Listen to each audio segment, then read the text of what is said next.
You said Beta is not in urgent danger, so what are the Zeniths doing to her? Putting her to work. Merging Hephaestus with Gaia. A difficult, time-consuming task, as I'm sure you know. They will compel her if need be. But her life is not in danger. She's the only one who can do it. Because you people made her to be nothing but a tool. Gerard's idea, not mine. They always viewed me with suspicion when I attempted any form of kindness towards her. That's why I created the Data Channel. A virtual place where we could speak in peace.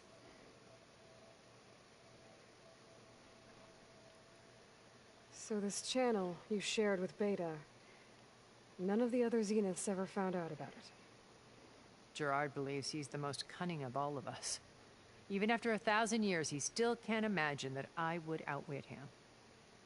The channel allowed me to interact with Beta away from their mistrustful eyes.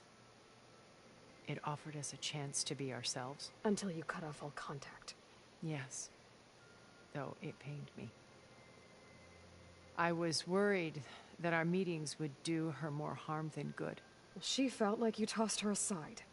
I was afraid the others would find out and punish her. She may not have had the comforts of friendship anymore, but at least I ensured she was safe. I know it seems harsh, but you must believe that her well-being has always been paramount to me. Why did you make the Data Channel look like this place? I built this house as a shelter to weather any storm. A safe place. Not just for me, but for the art stored below. Cultural artifacts of incalculable value. Truly some of the greatest achievements of human civilization. And you wanted Beta to see them? Yes. Her upbringing was so cold and technical. I thought if she could experience Vermeer and Rembrandt, it would bring something else into her life. A heritage every bit as valuable as the scientific and technical data being drummed into her. I'm sorry I had to cut off contact, but I'll never regret sharing this house with her. She needed its shelter even more than I did. Beta told me your colony was destroyed. That you came back to Earth because you had nowhere else to go. It's true. After we reached our destination, a planet in the Sirius star system, we spent decades building a new home. The physical constraints of Earth, the boundaries of mortality, gone. To think of what we could have done with it. It might have been a utopia. Instead, we stagnated, absorbed in effortless comforts and virtual realities.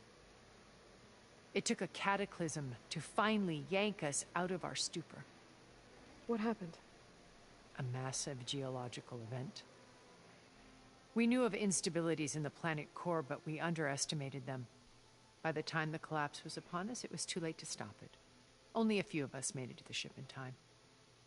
We set course for Earth, the only safe harbor left to us. Which you decided to make unsafe for anyone else. Not me. Gerard. He believes it's better to wipe the canvas clean than work around the smudges. No more primitive tribes, no more combat machines, only a blank slate to do with as he pleases. But we will stop him. All we have to do is get into that base. What exactly is your plan to sneak into the Zenith base? We will make use of a lesson I learned from an early age. Always know your exits. In this case, a place where Gerard's new construction meets the ancient foundation, a passage that only I can access. When Silence flings his army at the base, we will enter through this back door, bypassing most of the fighting. The distraction will provide us with a window in which to rescue Beta and Gaia.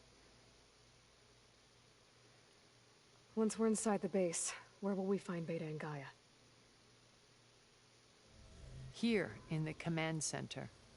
By then, Gaia will have been reunited with all of its subordinate functions, including Hephaestus. What about the alpha build of Apollo on your ship? A simple matter of recovery once the others have been dealt with. With that in hand, we'll have everything we need to make this world as it should be. My old focus. How did you find it, let alone repair it? When we encountered you at the Hades Proving Lab, Gerard saw you as a redundancy. I knew better. You were a revelation. After your dramatic escape, bravo, by the way. Gerard and Eric assumed you were dead and gave up the hunt. I wasn't so sure. When the others were busy, I returned to the lab and searched for any trace of you. That's when I found this little treasure. Not easy to repair, but certainly worth the effort. As I watched your life unfold, you were like a splash of color on a worn canvas. What Liz was, and more. Did you show it to the others?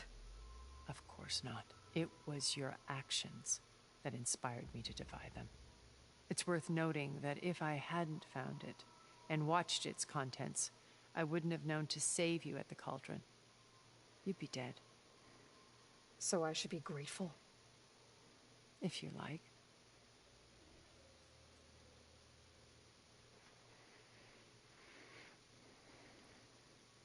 So you know all about me. What about you? What would you like to know? Well, start with your life on Earth. When I was 8, terrorists flooded my home city. Thousands drowned, my parents included. I was one of the few who survived. My guardian sent me to boarding school. Among my peers, I was the strange girl, the orphan to be avoided. All because of circumstances beyond my control. Oh. So we're a lot alike, huh? Aren't we? You were an outcast. But you didn't let that stop you from getting what you needed.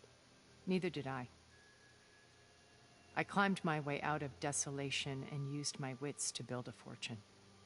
First, from the technical analysis of art and the detection of forgeries. Profitable expertise in those days. But as it turned out, the software I developed was even more useful for counterintelligence.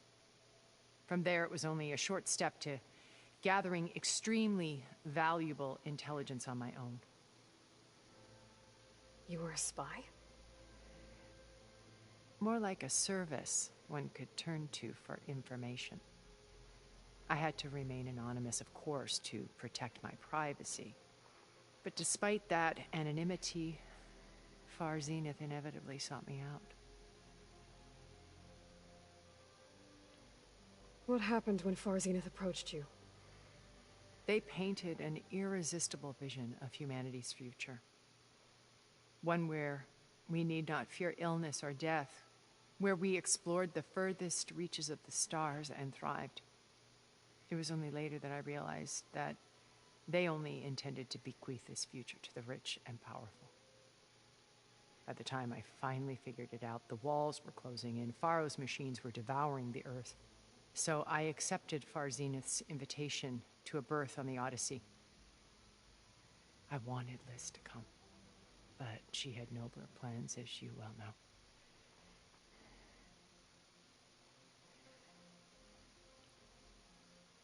So you didn't know the other Zeniths were monsters until it was too late? I knew some of them were, certainly. It wasn't until we were off-planet that I understood the true scope of their greed. I was grateful to simply be alive, but the others became obsessed with a kind of effortless immortality.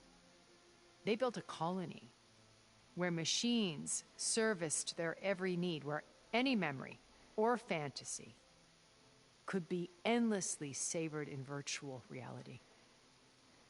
It wasn't life. It was stultifying, a pampered dream state. As the decades passed, I withdrew more and more, alone yet again, but this time with eons to consider my mistakes. Now finally, having met you, I feel like I have a second chance. To do what? Help you, of course. To fulfill Liz's dream, which isn't so different from Far Zenith's original vision.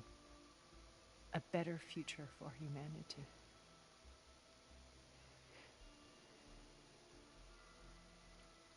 How do you know about Silence's plan? He isn't the only one adept at spyware. You hacked his focus? No, he's too careful for that. But his subordinates? Not so much. He gave additional focuses to the tribals he branded the Sons of Prometheus. The ones working with Regala. By tapping their focuses, I learned about most of his dealings. The distribution of override technology, the arming of Tanakh rebels, and the secret pact with Regala to attack Gerard's base. But how did he come up with a weapon that can take down your shields? That's the one thing I haven't been able to figure out, but however he did it, I'm quite certain it will work. With it and the Tanakh army, victory seems to be within his grasp. Such a shame he'll be disappointed. Regala's only interested in killing Hekarro and waging war on the Karja. What does she have to gain by attacking Zeniths? It's the price she must pay for her war. Without the ability to override machines, her little rebellion would have languished in the desert. So she trades with the Sons of Prometheus. Machines to help her overthrow Hekarro. In exchange for an assault on the base. Pride has deluded her into thinking she can actually survive such a battle. And all without ever knowing who the Sons of Prometheus really answer to. Yet for all of Silence's brilliance, still he underestimates you. That blind spot is what will allow us to take Beta and Gaia right out from under him. While hundreds of Tanakh are cut down outside. So you knew Elizabeth. What was she like? Liz was everything she was. I see in you. And more. Your ingenuity, your determination, your moral compass. You've managed to distill her greatest qualities and make them your own. I'm not asking about me. Tell me about Elizabeth. What was she really like? The honest answer is that I don't actually know. For all the time that I spent with her, she always kept a part of herself locked away. It was like that from the moment we met.